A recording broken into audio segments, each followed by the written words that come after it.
Let's do a segment on my dream garage. So you guys seen my garage before, shown off tools and gone over things, but how did I design this? How did I get to where I'm at now with the garage? So I contacted a local builder to build the house I'm currently at, and I had some pretty stringent ideas of what I wanted my garage to be like. He was one of the few that was willing to actually make those changes and go above and beyond. Just to start off, to make this very simple, the garage is 1,250 square feet and is attached to my house. So I'm gonna run through here and go pretty detailed for the most part on what the garage is. I'm gonna start with the front half of the garage here with the garage doors and everything, and then work myself back to the rest of it and tell you why I did what I did. So going with the front of the garage here, if you guys can see, there's not a whole lot going on. But one thing you can notice is I made sure that there was open lighting coming from the top of the doors. Now I'd pay a little bit extra for that. It's nothing special, it doesn't cost you that much more, but it helps bring in some more natural light, which I like. Another thing that you'll notice right off the bat is these are 8-foot doors and not 7-foot doors. So why did I get another foot taller? Well, in case you get a larger SUV, which I plan on getting down the road, a 7-foot door almost doesn't cut it anymore. I was at my parents' house the other day. They have a brand new Yukon. It literally is an inch or two away from hitting the top of the garage door. If they get any bigger or any taller, if you try to put any bigger tires on it, it's most likely going to hit the ceiling or hit the garage door and won't fit in. So I just didn't want to take that chance. Making it a foot taller does not cost me $1 more. It was actually no extra charge because I think it's actually cheaper for him to go a foot taller with the garage doors than it was to actually add more stone to the front of the house. So he was more than happy to go that route. So if you guys ever look into it, ask your builder if they're willing to go to 8-foot door versus a 7-foot door. It'll surely help you out. I also have doors that are insulated to help cold and heat. I'm here in Pennsylvania.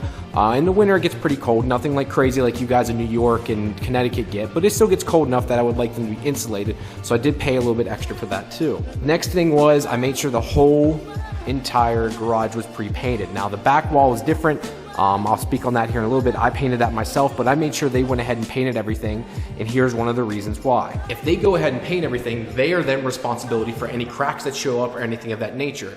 They have to come back now in a year and come fix any cracks, any damages to the wall. I am now not responsible for that, the builder is. So that's something I just did not want to have to deal with down the road. If you see most new houses or most new garages, 9 times out of 10, you see what looks like white lines everywhere where you can see perfectly where they put up everything. And I wanted it to already look perfect. It does, once again, all they do is come in and spray the walls to paint them too. It's worth your assurance and it's worth not taking on that extra headache just to have them do it. It doesn't cost that much extra. I mean, I shouldn't say that. I mean, it does obviously add up after every little thing I do here, but I'd rather do it now than try to do it down the road. It saves me a bunch of headache and time. So yeah, I had them go ahead and paint everything. Next up was I wanted to make sure my water line was in the garage. Now, one thing I do kind of regret, but my builder didn't really want to do, was I have no drains in the garage floor. I did want this in here just for the fact that in case I ever do want to wash a vehicle, it's right inside the house here, or I should say inside the garage, and it makes it very easy and accessible. I made this little backboard here. It's almost like I'm not sure the word I'm looking for here, almost like a whiteboard material, but it's wipeable. So if I bang that against it and hit anything on it, it won't damage the wall in any way, and I can actually literally wipe it off and it'll look like new again. So my father actually gave me that idea. He did that at his house years ago. Another little quick thing is, if you can see, it's a little stupid, but I had him add baseboard the whole way through the garage here. I think it finishes off and it looks quite nice, and that literally cost me no more money. He actually kind of just threw that in, says this is what he likes to do too, so he's like, I'll just go ahead and throw that in. So we added baseboard to the entire garage. I do have to wipe it off here, it looks like it's getting a little crusty, but the rest looks awfully nice. Coming here to over by where the garage door is and the actual sink. So I recommend for anyone that's building a garage, put a sink in.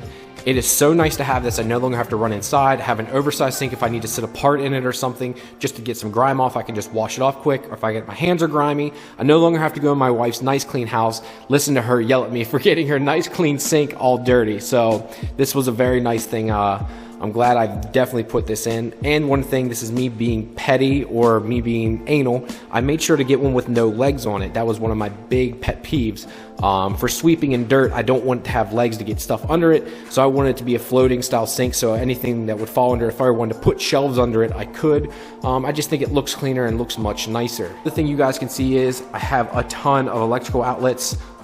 Mostly on the back. I got some over there. I have 220 in here also. So you can see the regular 125 or it's a 120.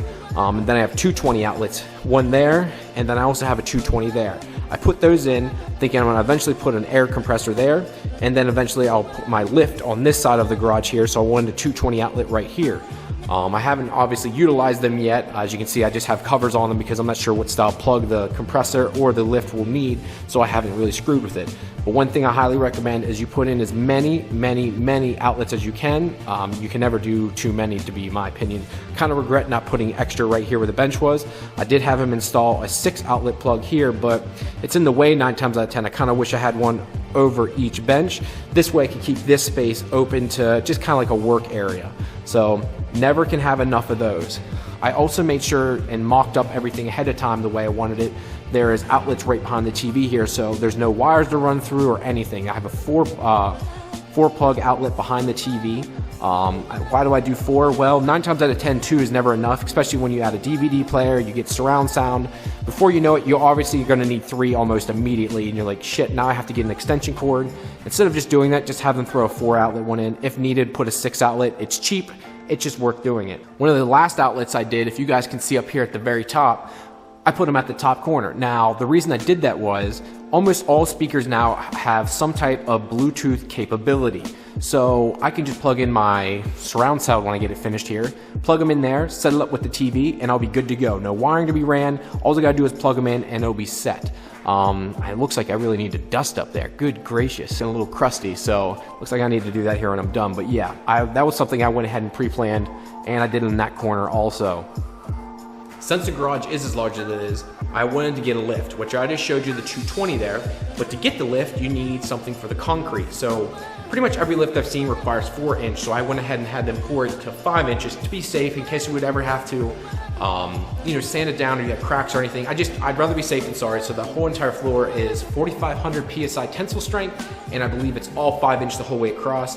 Obviously when I go to drill, I'll make 100% sure of that here, but I made sure I paid extra for that, just that 1 little inch, to make sure the concrete was perfectly thick enough so I would not have any issues in the long haul. Now you guys have seen my cabinets and everything, you've seen this whole setup before. Is this. I planned this all out ahead of time. This was not like I moved in the house and go, oh, this is a great idea. I planned this. This is what I wanted to do before I even moved in. This way I had every outlet where I wanted it to be. I had all the dimensions already drawn up. I had all of this already planned. I highly recommend if you're building a custom garage to do the same thing. It'll save you so much headache, and it'll save you so much time, as I knew exactly what I needed and how much it was going to cost me. These Husky cabinets and everything ended up being super cheap.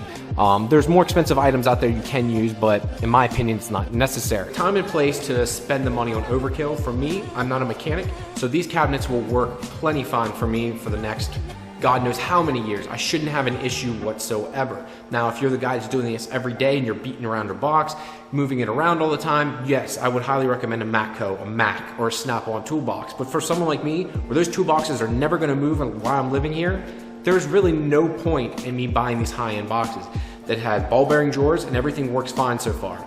Is the sheet metal a little thinner on it? Yeah, it is, but does it matter to me? No. The wood top's plenty thick. I've been beating it with a hammer on there and it hasn't been having any issues. And if I really have to do some sledgehammering and if I really have to beat something, I use this cheapo stack-on one I think I got from Walmart. It has like this crappy top on it and stuff, but it's literally like a throwaway item to me.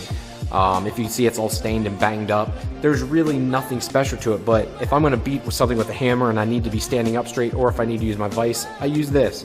And if it ever breaks or if I have an issue, it's a throwaway item. It was like 60 or 70 bucks, and I've had it for like 4 or 5 years now, and it's held up perfectly fine. Sometimes I think people go overboard and think I need, and sometimes the cheap stuff just works. Yes, it's Chinese made. Yes, I did not support American. I realize this. The Husky boxes are actually made here in the US, believe it or not. These are made by a company that's local to me now over in Fairfield, Pennsylvania.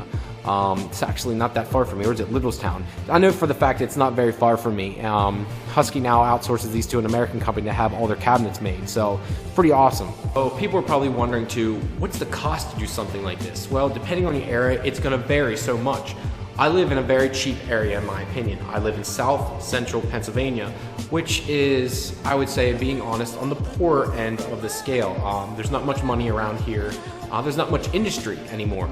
Manufacturing was our big thing, and as many as you know, manufacturing has really died off in the United States, sadly. Something that we as a country were so proud about for so long has really fallen off and died. For me, I stay in the engineering field and I travel pretty far for my job, so I'm able to stay okay, but it is still very hard.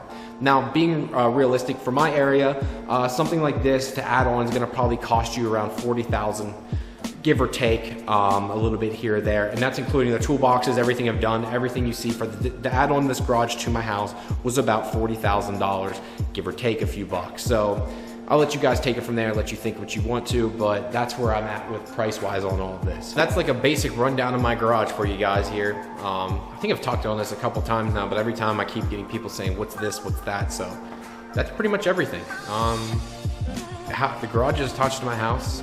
It's ceiling height is about 10.5 feet. Nothing too crazy. I wish I had a little bit more ceiling height, so when I also get to the point where I put the lift in, it would help me out a little bit, but that is what it is. I guess one other thing I should mention, it's going to be really blurry because I'm obviously shining the camera to it, but I put in shop style lights versus putting in regular bulbs, because at night it is much nicer having these versus having, I guess, a regular style light bulb. It helps a lot when I'm trying to work in the car, especially with the hood off right now. Everything is so much clearer on the car. It's so much easier to work on. My townhouse, I literally had one singular light bulb for a 15-foot, or no, how long was it? It was 20 foot long by 10 feet wide garage. I had one light bulb. It was horrible. I could never see anything. Pretty much the only time I wanted to work in the car was during the day and if I could have the garage door open, because I needed as much light as I possibly could get. So I highly suggest you invest in good lighting. My bulbs aren't probably the greatest. They're probably the El Cheapo bulbs from Lowe's, but it's better than way better than what I had before. So again, guys, thank you very much for watching the channel. I do appreciate everything. I hope this gives you some better insight into the custom garage I had built for my house. If there's any more suggestions or ideas you guys want to hear from me, please let me know. As usual, like and subscribe to the channel. Thank you very much and have a great day.